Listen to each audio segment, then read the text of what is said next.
ఇంకొకటి చిరంజీవి అనకూడదు, చిరంజీవి గారు అనాలి అని కమెంట్లు పెడుతున్నారు. చిరంజీవి అనేది ఒక ఎమోషన్ అండి. అది ఇప్పుడు అమ్మని అమ్మగారు అంటే ఇంట్లో పనుడు అనుకుంటారు. సో అలాగే చిరంజీవి కూడా ఇంతకుముందు ఎవరో ఒకళ్ళు స్టేజ్ మీద ఎక్కి చెప్పుండొచ్చు, మా కాంట్రవర్సీ కాదు ఇది, చెప్పుండొచ్చు. ఆ కాంటెక్స్ట్ వేరే ఉండొచ్చు, కాంటెక్స్ట్ బట్టి ఉంటుంది ఏదన్నా కూడా. ఇప్పుడు నిదానమే ప్రధానం అంటాం, మన ఫ్రెండ్కి యాక్సిడెంట్ అయితే నిదానమే ప్రధానం అని పోం కదా, ఆలస్యం అమృతం విషయం అవుద్ది. సో ఇలా కాంటెక్స్ట్ బట్టి ఆ స్టేట్మెంట్ ఉంటుంది. సో చిరంజీవి నాకు ఎప్పటికీ చిరంజీవే. అఫ్కోర్స్ ఆయన ఎదురుగా ఉంటే చిరంజీవి గారే అని పిలుస్తా, అప్పుడు చిరంజీవి నేను నీ ఫ్యాన్ అని చెప్పను. సో అది చాలా సెన్సిటివ్గా ఉంటుంది. సో అలాంటి కామెంట్స్ పెట్టకండి. చిరంజీవి అనే ఎమోషన్ని నేను అలా క్యారీ చేస్తాను లైఫ్ లాంగ్. ఎందుకంటే చిరంజీవి నాకు శివుడిలాగా. నాకు సినిమా మీద కోపం వచ్చినా చిరంజీవి నుంచే మొదలు పెడతాను, సినిమా మీద ప్రేమ వచ్చినా నేను చిరంజీవి నుంచే మొదలు పెడతాను. సో ఆయన ఆ మహానుభావుడు బర్త్డే రోజు నా అగ్ని పరీక్ష ఇది.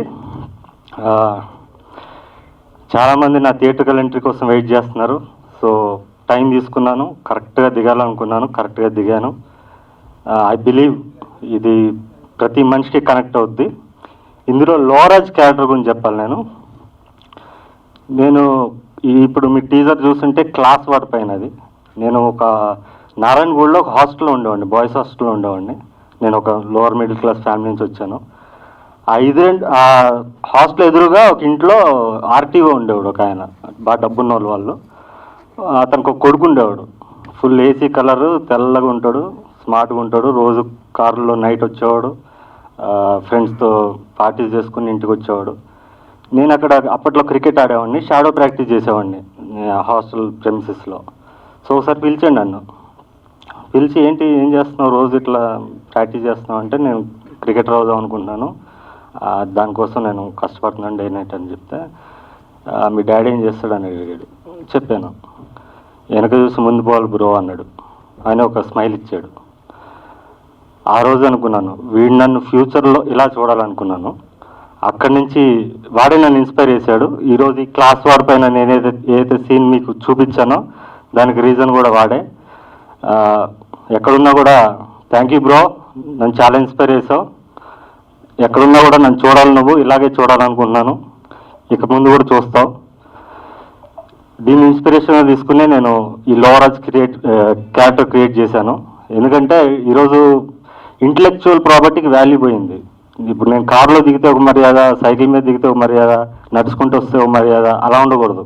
కారులో దిగినోడికి బుర్ర లేకపోయినా కూడా వాడు మర్యాద ఇవ్వకూడదు, సైకిల్ మీద వచ్చినోడికి వాడు బుర్ర ఉన్నా కూడా వాడు సెల్యూట్ చేయాలి.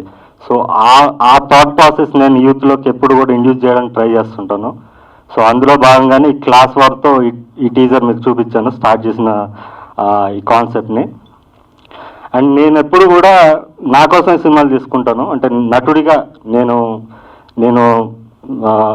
నా హైయెస్ట్ పొటెన్షియల్ని నేను ఎగ్జిబిట్ చేసుకోవడానికి తీసుకుంటాను. కానీ నాతో పాటు ఎప్పుడు కూడా ప్రతి సినిమాలో ఒక 50 మంది నటీనటులను, కొత్త నటీనటులను ఎంకరేజ్ చేస్తాను. ఎందుకంటే నేను పడిన కష్టం, ఒక టాలెంట్ని గుర్తించడానికి లైక్ నాకు 20 years పట్టింది. నేను తిరగని ఆఫీస్ లేవు ఒక టైంలో, ఒక 1-2 years స్పాన్లో. చెప్పులు అరిగిపోయినాయి. నాకు 20 ఏళ్ళు పట్టింది, నాలాగా ఇంకోటికి 20 ఏళ్ళు పట్టకూడదని చెప్పి నేను రాసే కథ కూడా ఒక రామాయణం లాగా, మహాభారతం లాగా ప్రతి క్యారెక్టర్కి ఇంపార్టెన్స్ ఉండేటట్టు, ఏదో ఉన్నారన్నట్టు కాకుండా ప్రతి క్యారెక్టర్కి ఇంపార్టెన్స్ ఉండేటట్టు ప్రతి ఆర్టిస్ట్తో కూడా ఎప్పుడు 1-to-1 ఉంటాను. నేను గ్రూపులు కట్టేవాడిని ఎప్పుడు నేను ఎంకరేజ్ చేయను, ఎవరిని రాయమని కూడా. ఎందుకంటే అలాంటి గ్రూపులు కట్టే వాళ్ళ వల్లే నాకు ఇంత టైం పట్టింది, నాలాంటి సామాన్యుడికి. సో గ్రూపులు కట్టే వాళ్ళని, టీం వర్క్ అని మాట్లాడే వాళ్ళని నేను ఎప్పుడు ఎంకరేజ్ చేయను. ఎందుకంటే నాది టీం వర్క్ కాదు, నేను ఒక్కడనే కథ రాసుకుంటాను, బయటకు వస్తాను, టీం సెట్ చేసుకుంటాను, దిగుతాను. ఎవరికి కథ తెలియదు, మొత్తం నా క్రూలో ఎవరికి కథ తెలియదు. మా కెమెరామెన్ గారు పెద్ద కెమెరామెన్, ఆయన 100% లవ్ సినిమా తీసిన కెమెరామెన్. ఇంకా ఆయన పెద్ద కెమెరామెన్ కదా, ఆయనకి ఏమైనా కథ చెప్దామని నా దగ్గర కథలేదు ఫస్ట్ కథ చెప్పడానికి. సార్ మీకు సింగిల్ లైన్ ఆర్డర్ పంపిస్తాను సార్ అంటే, పర్లేదండి ఈ జర్నీ చేద్దాం, మీరు కథ చెప్పొద్దు, మీరు ఏమనుకున్నారు అది తీయండి అన్నారు. సో ఆయన ఫ్రీ హ్యాండ్ ఇచ్చాక నాకు ఇంకా కాన్ఫిడెన్స్ పెరిగింది. అండ్ లాస్ట్ 3 సినిమాలు నేను డిజిటల్లీ రిలీజ్ చేసిన నిర్బంధం 2, మాంగళ్యం తరహాలోనే ఇది కూడా ఆన్ లొకేషన్ నేను కథ రాయడం జరిగింది, ఆన్ లొకేషన్ నేను సినిమా తీయడం జరిగింది. నేను ఒక్కసారి సెట్లోకి ఎంటర్ అయ్యాక డైరెక్టర్ నేను కాదు, లోవరాజు దీని ముందు సినిమాకి కూడా డైరెక్టర్ నేను కాదు, దొరబాబు. సో అక్కడికి వెళ్ళాక వాడికి ఏమనిపిస్తే అది నేను తీస్తాను, నేను మిగతా వాళ్ళతో కమ్యూనికేట్ చేస్తాను. అండ్ ఇంకొకటి, కమింగ్ టు ఇండస్ట్రీ, నా టీజర్ లాంచ్ అప్పుడే చూశారు. బుచ్చిబాబు గారు వచ్చారు, విశ్వక్సేన్ వచ్చాడు, అండ్ ఎస్కేఎన్ గారు వచ్చారు, and lot of industry people are ready to come. ఈరోజు వద్దని చెప్పాను, వద్దు సార్ నేను ఒక వేళ వెళ్తున్నాను, ఎవరు రావద్దని చెప్పాను. సో ఇండస్ట్రీ సపోర్ట్ మనకు లేదనుకుంటున్నాం, ఇన్ని రోజులు మనకు ఉంది, వాళ్ళు మన బలం గుర్తించారు. ఇక్కడి నుంచి చేయాల్సిన పని ఏమన్నా ఉంటే నా మొదటి వరుస ప్రేక్షకులు మాత్రమే. సో నెపోటిజం అనే ఒడ్డు ఇక్కడ ఉంటే, నేను గొయ్యిలో ఉన్నాను, సామాన్యుడు గొయ్యిలో ఉంటాడు. ఈ గొయ్యి నుంచి ఇక్కడికి ఈ ఒడ్డు మీదకి రావడానికి ఒక 10 అడుగులు పడితే, ఇక్కడి నుంచి వేసేదే అడుగే జనాలు చూస్తారు. ఇక్కడ ఈ ఒడ్డు నుంచి చేసే ప్రతి అడుగే జనాలు చూస్తారు, కానీ ఈ గొయ్యిలోంచి వాడు వేస్తున్న అడుగులు చాలామంది చూడరు. ఆ గొయ్యిలోంచి నేను వేస్తున్న ప్రతి అడుగుని గమనించి నన్ను ప్రోత్సహిస్తూ ఈ స్థాయికి తీసుకొచ్చిన నా ప్రతి మొదటి వరుస ప్రేక్షకుడు, ప్రతి అభిమానికి నేను పాదావందనం చేస్తున్నాను. అండ్ ఈ సినిమాలో నేను యాక్టర్స్కి ఎప్పుడు థ్యాంక్స్ చెప్పను, వాళ్ళే నాకు థ్యాంక్స్ చెప్పాలి. ఎందుకంటే నా సినిమా మీకు విజిటింగ్ కార్డ్. నేను చెప్పాల్సిన థ్యాంక్స్ ఎవరికైనా ఉందంటే మా కెమెరామెన్ గారు, మా డిఓపి గారు ప్రసాద్ గారు, అండ్ మా సౌండ్ డిజైనర్, నా ఆడియోగ్రాఫర్. సౌండ్ డిజైన్ అనేది చాలా ఇంపార్టెంట్ తెలుగు ఇండస్ట్రీలో. దాని గురించి చాలామంది అసలు ఎక్కువ మాట్లాడరు. ఇవో రసూల్ పూకుట్టికి ఆస్కార్ వచ్చాక సౌండ్ డిజైన్ అని ఒకటి ఉంది, ఆడియోగ్రఫీ అని ఒకటి ఉంది అని చాలామంది తెలిసింది, లేమన్కి కూడా. సో అలా ఇప్పుడు అందరూ చెన్నైకి వెళ్ళిపోతున్నారు సౌండ్ డిజైన్ అంటే. ఇక పైన after this film I believe Ashok దగ్గరికి వెళ్తారు. ఇక పైన మీడియం బడ్జెట్ ఫిల్మ్స్ కానీ, ఒక మంచి సెన్సిబుల్ ఫిల్మ్స్ కానీ చెన్నైకి వెళ్ళొద్దు, అశోక్ దగ్గర రండి, ఈ సినిమా మీకు దిక్సూచి. అండ్ ఇంకా నేను థ్యాంక్స్ చెప్పాల్సింది నా ఆర్ట్ డైరెక్టర్ ఫణి గారికి, ఫణి మూసీ గారు అద్భుతంగా చేశారు. And my dance master Ravisri and my fight master Ramu గారికి, అందరికీ థ్యాంక్స్. అండ్ అందరికన్నా ముఖ్యంగా నేను థ్యాంక్స్ చెప్పాల్సింది కార్మికుడికి, లైట్ మెన్లు, ఆర్ట్ అసిస్టెంట్లు, క్రేన్ డిపార్ట్మెంట్, లేకపోతే ఈ జిమ్ డిపార్ట్మెంట్, వీళ్ళే అసలు నిజంగా హార్డ్ వర్క్ చేశారు. అందరికన్నా ముందు సెట్కి వచ్చేది వీళ్ళే, అందరికన్నా లాస్ట్ సెట్ నుంచి బయటకు వెళ్ళేది వీళ్ళే. వీళ్ళ శ్రమతో, వాళ్ళ కష్టం పడితే వాళ్ళ శ్రమ పైన నాలాంటి కళాకారులు గుర్రం మీద సవారీ చేస్తున్నట్టు చేస్తున్నారు. వాళ్ళ కష్టాన్ని మనం మర్చిపోతున్నాం.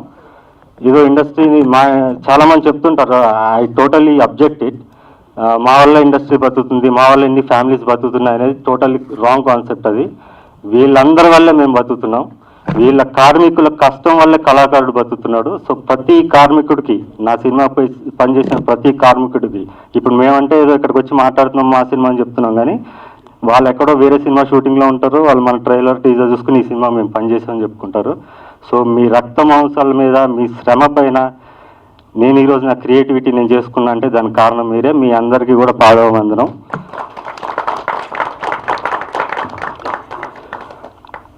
ఇంకా నా క్రూ మాట్లాడతారు, నా దాంట్లో యాక్ట్ చేసిన ప్రతి నటులను ఇంట్రడ్యూస్ చేస్తాను.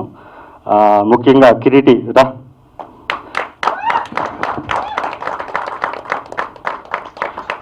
నేను యాక్చువల్లీ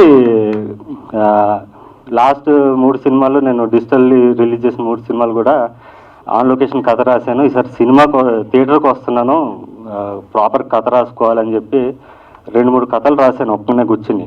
రాసి 3 చింపేసి మళ్ళీ ఆన్ లొకేషన్లో అదే ఫైల్లో రాయాలి. సో దీనికి స్టార్ట్ చేయాలనుకున్నప్పుడు నాకు ఒక ఆర్ట్ డైరెక్టర్ కావాలి. దీంట్లో యముడు గద, యముడు కిరీటం చేయాలన్నమాట. దానికోసం ఒక ఆర్ట్ డైరెక్టర్ కాంటాక్ట్ దొరికితే అతను కలిసినప్పుడు అతనితో నేను మాట్లాడిన అతను ఎవరో తెలియదు, వచ్చాడు, పని చేసాడు, వెళ్ళిపోయాడు. ఈ కాన్వర్జేషన్ అంతా వాళ్ళ తమ్ముడు ఒకటి చూస్తున్నాడు. వాడేమో యాక్టర్, వాడికి థియేటర్ యాక్టర్, వాడికి పిచ్చి యాక్టింగ్ అంటే.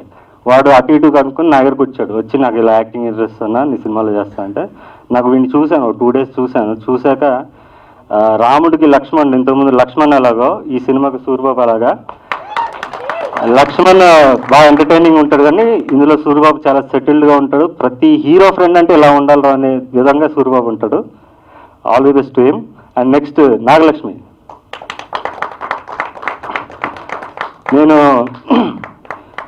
మాంగళ్యంలో శ్రీదేవి క్యారెక్టర్ చూస్తుంటారు, అలాంటి క్యారెక్టర్ అంటే మాంగళ్యం సినిమాలో ఉండే లవ్ కాన్సెప్ట్నే నేను ఇంచుమించుగా, అంటే హీరో లవ్ ఫెయిల్యూర్ కానీ లవ్ సక్సెస్ కానీ చూపించాలి అంటే ఆ కాంట్రాస్ట్ చూపించాలనుకున్నప్పుడు, శ్రీదేవి లాంటి ఒక క్యారెక్టర్ నేను క్రియేట్ చేయాలనుకున్నప్పుడు శ్రీదేవి లాగా తన నెగిటివ్ రోల్ అయినా కూడా నెగిటివ్గా అనిపించకూడదు, తన అమాయకత్వం వల్ల అలా అయింది అనిపించాలి. ప్లస్ పక్కా పల్లెటూరు, గోదావరి జిల్లా పల్లెటూరు అమ్మాయి ఎలా ఉంటుందో అలా ఉండాలనుకున్నాను.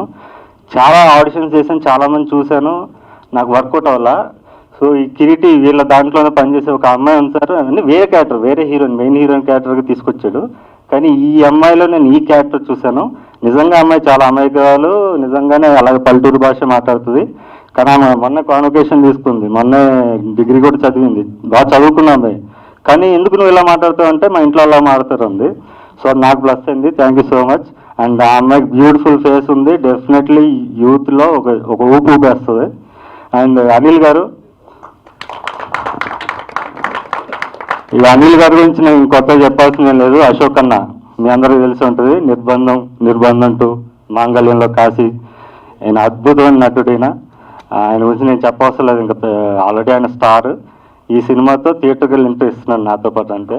అండ్ మిగతా మన సుధీర్, ఇన్స్టాగ్రామ్ స్టార్ సుధీర్ ఉంటాడు సారా. వీడు యాక్చువల్లీ రీల్స్ చేసేవాడు అనమాట. నాకు ఇంత పెద్ద స్టార్ అని తెలియదు, రీల్స్ నచ్చి బాగా చేసేవాడు.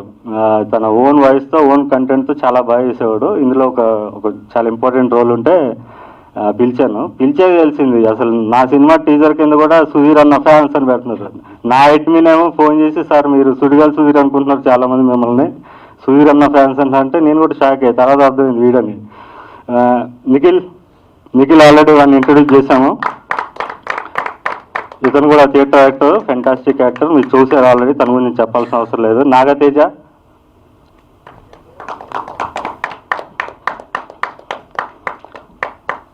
వీడు యూట్యూబ్లో ఇంటర్వ్యూ చేస్తుంటాడు, రాకేష్ మాస్టర్ని ఆన్లైన్లో ఇంటర్వ్యూ చేస్తుంటాడు. అన్ని ఫ్లాపు, దేనికి వ్యూస్ రావు, అన్నిట్లో నెగిటివ్ కామెంట్స్ నేను పెడుతుంటారు అందరూ. నన్ను కూడా అడిగాడు ఇంటర్వ్యూ 4 years బ్యాక్, అన్న నీ ఇంటర్వ్యూ కావాలంటే నీ లింక్ ఏమైనా పంపించంటే చూసా, నువ్వు యాంకరింగ్ మనకి రావు, యాక్టింగ్ మనకు వస్తావు, నేను చెప్తాను నీ ఫ్యూచర్ అన్న. దీంట్లో కూడా ఫెంటాస్టిక్ రోల్ చేశాడు. అండ్ వీడి డైలాగ్ డెలివరీ గురించి చెప్పాలంటే మాత్రం చాలా న్యాచురల్ డైలాగ్ డెలివరీ, ఫ్యూచర్లో పెద్ద యాక్టర్ అవుతాడు. సో వీళ్ళందరినీ ఇంట్రడ్యూస్ చేశాను, ఇంకా చాలా మంది ఇంట్రడ్యూస్ చేశాను. వాళ్ళ గురించి ఇప్పుడు అంటే ఇంకో మెయిన్ విషయం ఏంటంటే, నా క్యారెక్టర్ 2 హీరోయిన్స్, శృతి అని ఇంకో అమ్మాయి చేసింది, ఆమె కూడా చాలా బాగా చేసింది. విజయవాడలో ఉంది, ఇప్పుడు కుదరలేదు, సడన్గా అరేంజ్ చేయడం వల్ల పిల్లలేదు. నాది 2 హీరోయిన్ది పక్కన పెడితే మిగతా క్యారెక్టర్స్ అన్నీ కూడా సమానమైన క్యారెక్టర్స్. నా ప్రతి సినిమాలో కూడా 15 నుంచి 20 సీన్లు ఉంటాయి. సో ఎవరిది ఎక్కడ ఏ ఆర్డర్ పెట్టాలో తెలియదు. సో నేను జంబుల్ చేస్తుంటాను, ఒక్కొక్కసారి ప్రెస్ మీట్లో ఒక్కొక్కసారి జంబుల్ చేసి పెడుతుంటాను. సో ప్రతి క్యారెక్టర్ కూడా నా సినిమాలో చాలా ఇంపార్టెంట్ రోల్స్. అండ్ మా కెమెరామెన్ గారికి మళ్ళీ థ్యాంక్స్, ఎందుకంటే కథ తెలియకుండా ప్లస్ నేను అప్పటికప్పుడు ఏదో చెప్పేసేవాడిని, దాన్ని ఆయన అడ్జస్ట్ అవుతూ అడాప్ట్ అవుతూ ఇంత ట్రావెల్ చేసినందుకు నా కెమెరామెన్కి, మా ఆర్ట్ డైరెక్టర్కి, మిగతా టెక్నీషియన్స్కి అందరికి కూడా మళ్ళీ థ్యాంక్స్ చెప్తున్నాను. అండ్ ఇప్పుడు వీళ్ళు మాట్లాడతారు. Thank you. నా పేరు అనిల్. సరోజ్ గారు చెప్పినట్టు చిరంజీవి అనేది ఎమోషన్. నేను కూడా చిరంజీవి గారిని చూస్తూ పెరిగాను. ఇది యాదృచ్ఛికం ఏం కాదు, అనుకొని పెట్టింది అనుకుంటే ఈ డేటు చిరంజీవి గారి బర్త్డే. నేను కూడా ఇంజనీరింగ్ చదువుకున్నప్పుడు చిరంజీవి గారి క్యాసెట్స్, చిరంజీవి గారి బుక్స్, చిరంజీవి గారి మ్యాగజైన్ వచ్చేది, ఇవన్నీ కలెక్ట్ చేసి పెట్టుకునేది సందులో. అందరూ అంటే ఫ్రెండ్స్ చూసినప్పుడు ఎగతాళిగా కూడా చేసేవాళ్ళు కొంతమంది, ఏంది దాన్ని పెట్టుకున్న ఇంజనీరింగ్ చదువుకుంటా అని. బట్ చిరంజీవి అనేది అదొక ఎమోషన్ అంతే. ఆయన బర్త్డే రిలీజ్ కావడం నిజంగా ఆనందంగా ఉంది. పరాక్రమ సినిమా, ఈ సినిమాలో నేను ఎంటర్ కావడానికి కొంచెం చిన్న కథలాగా ఉంది, చెప్తాను. ఇది ఒకరోజు సరోజ్ సార్ ఫోన్ చేశారు. ఫోన్ చేసి ఒకటి పోలీస్ క్యారెక్టర్ ఉందండి మీరు చెయ్యాలి అని అన్నారు. అంటే సార్ నేను మరి గడ్డంతో ఉన్నాను సార్, వేరే ఒక కమిట్మెంట్ ఉంది, అది ఇంకా స్టార్ట్ కాలేదు అంటే, సరే చూద్దాం మరి నేను వేరే ఆప్షన్స్ చెక్ చేస్తానన్నారు. మళ్ళీ నాకు కూడా బాధేసింది చేయలేకపోతున్నానా అని. బట్ మళ్ళీ ఒక 2-3 డేస్లో సార్ కాల్ చేశారు మళ్ళీ చేసి, సార్ గడ్డమున్నా పర్వాలేదు, నేను క్యారెక్టర్ మారుస్తున్నాను, ఇది సిక్ పోలీస్ క్యారెక్టర్ చేద్దామా అది అనగానే నాకు చాలా సంతోషం అనిపించింది. అసలు అంటే నా కొరకు క్యారెక్టర్నే మార్చుకున్నారు అంటే అది చాలా గర్వంగా ఫీల్ అవుతున్నాను నేను. నాకు నిర్బంధంలో కూడా నాకు ఫస్ట్ ఎంట్రీ ఇచ్చింది సారే. అసలు అందులో అశోక్ అన్న క్యారెక్టర్కు ఒక క్యారెక్టర్ తోటి అంటే సినిమాలో ఒక క్యారెక్టర్ తోటి యాక్టర్ని గుర్తించడం అనేది అది ఒక పెద్ద అచీవ్మెంట్ అనుకుంటున్నాను నేనైతే. అది నాకు అశోక్ అన్న క్యారెక్టర్ తోటి చాలా మంచి పేరు వచ్చింది. ఇండస్ట్రీలో కొంచెం తెలిసిన అంటే ఆ క్యారెక్టర్ వల్లనే. దానికి సరోజ్ సార్కి నేను చాలా కృతజ్ఞతగా ఉంటాను డెఫినెట్గా. Thank you so much sir. Parakrama సినిమా పెద్ద సక్సెస్ కావాలని కోరుకుంటున్నాను డెఫినెట్గా. ఇందులో పనిచేసిన ఆర్టిస్ట్ అందరికీ, అలాగే టెక్నీషియన్స్ అందరికీ, అందరు వర్క్ చేసిన కాస్ట్ అండ్ క్రూ అందరికీ కృతజ్ఞతలు తెలియజేసుకుంటూ అందరికీ ఆల్ ది బెస్ట్ కూడా చెప్తున్నాను. ఎందుకంటే ఇలాంటి సినిమా ఆడితేనే ఒక గుర్తింపు వస్తుంది ప్రతి ఒక్కరికి, దాంట్లో నటించిన వారికి. సో దాని గురించి చెప్తున్నాను. Thank you so much sir and all the very best sir. అంటే సొంతంగా కూడా చెప్పుకుంటున్నాను ఆల్ ది బెస్ట్ అని, మీకు డెఫినెట్గా చెప్తాను sir. Thank you so much, thank you so much sir. First అయితే అన్నకి థ్యాంక్ చెప్పాలన్నా, చిన్న క్యారెక్టర్ ఇచ్చినందుకు ఈ సినిమాలో.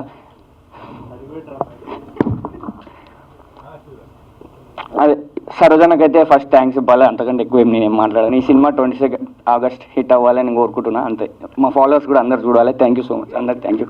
అందరికీ నమస్కారం అండి. నా పేరు కిరీటి రాజ్. నేను ఈ సినిమాలో సూరిబాబు అనే క్యారెక్టర్ చేశానండి. టెన్షన్ వచ్చేస్తుంది.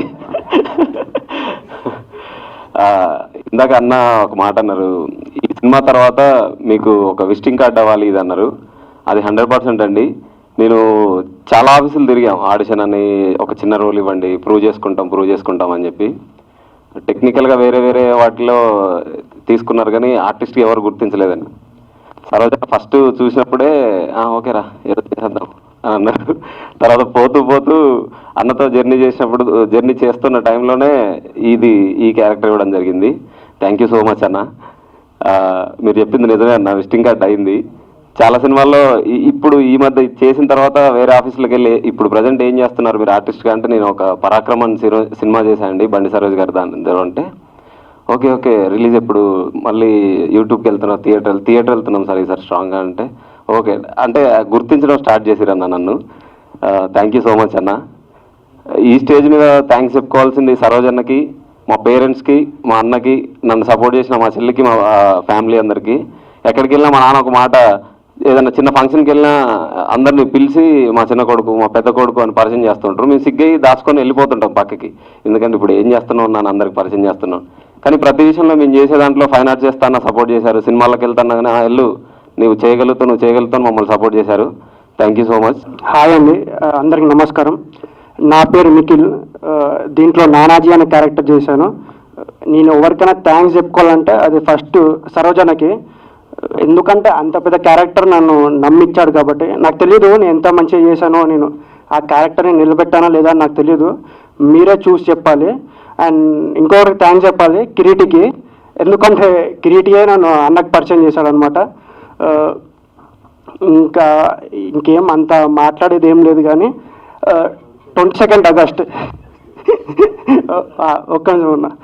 22 ఆగస్ట్ అందరూ థియేటర్స్కి వచ్చి చూసి మమ్మల్ని ఎంకరేజ్ చేస్తే మాకు ఒక ప్లాట్ఫామ్ తయారవుతుంది.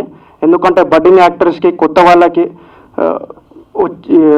మళ్ళీ ఇలాంటి సినిమా చూసే కానీ అవకాశం ఉంటుంది. కాబట్టి 22 ఆగస్ట్ అందరూ వచ్చి చూసి మమ్మల్ని సపోర్ట్ చేస్తారని కోరుకుంటూ థ్యాంక్ యూ అన్నా. Thank you so much. Love you అన్న. నువ్వు యాంకర్గా సెట్ కావరా, యాక్టర్గా సెట్ అవుతావు పిలిచి ఆపర్చునిటీ ఇచ్చాడు సరోజ్ అన్న. సో దీనికి నేను చాలా రుణపడి ఉంటానన్నా. ఇంకొకటి ఆగస్ట్ 22న గ్రాండ్ రిలీజ్ అవుతుంది పరాక్రమం. ఇది పరాజయం కాకుండా పరాక్రమాన్ని విజయవంతం చేయాల్సిన బాధ్యత మనందరిది కాబట్టి so wish you all the best అన్న. థ్యాంక్ యూ అన్న. అందరికీ నమస్కారం. నా పేరు Nagalakshmi. Thank you so much sir, ఈ మూవీలో ఇంత మంచి ఛాన్స్ ఇచ్చినందుకు. ఈ మూవీలో చాలా భయపడ్డాను కానీ ఎప్పుడూ సార్ సపోర్ట్ చేస్తూనే ఉండేవాడు నన్ను. నువ్వు చెయ్యగలవు, నువ్వు చేస్తావు అని చెప్పి చాలా సపోర్ట్ చేశారు sir. Thank you so much sir. And మా మమ్మీ మా డాడీకి థ్యాంక్ యూ సో మచ్ చెప్పాలి, నన్ను ఇంత మంచిగా ఈ మూవీలో సెలెక్ట్ చేశాను. నేను యాక్చువల్లీ నాకు 20 years ఎందుకు పట్టిందని ఆలోచించాను. మొన్న అర్థమైంది నాకు క్లియర్గా. ఈ సిస్టమ్ నేను నమ్మను, ఈ సిస్టంలో నేను ఏమనలేను. సో నా మేకింగ్ స్టైల్ ఇవన్నీ మీరు చూడొచ్చు, నా మేకింగ్ వీడియోస్ ఇంతకుముందు కూడా చేసినవి. సో నేను I believe in one man's vision. So అక్కడ నాకు ప్రాబ్లం అయింది. సో ఇప్పుడు నా విజన్ ఇంతకుముందు ప్రేక్షకుల దగ్గరికి వేరే వేరే ప్లాట్ఫామ్స్లో తీసుకెళ్ళాను, ఇప్పుడు డైరెక్ట్ థియేటర్కి వస్తున్నాను. సో ఇది మీ చేతుల్లో ఉంది. మళ్ళీ ఒకసారి చెప్తున్నాను, మొదటి వరుస ప్రేక్షకులు. ఇన్ని రోజులు నా సినిమాలు మీరు పర్సనల్ స్పేస్లో చూసే సినిమాలు తీశాను. ఇప్పుడు పబ్లిక్గా మీరందరూ మీ పిల్ల పాపలతో, తల్లిదండ్రులతో, ఫ్యామిలీస్తో వెళ్ళి చూసే సినిమా ఇది. Clean film, UA certificate, censor కూడా అయిపోయింది. సో ఖచ్చితంగా మీరు ఈ సినిమాని ఫస్ట్ 3 డేస్లో ఫుల్ చేసి నాకు మీరు ఇచ్చిన బిరుదుని దాన్ని సార్థకం చేస్తారని నమ్ముతున్నాను. Thank you so much and thanks to media once again and thank you everybody.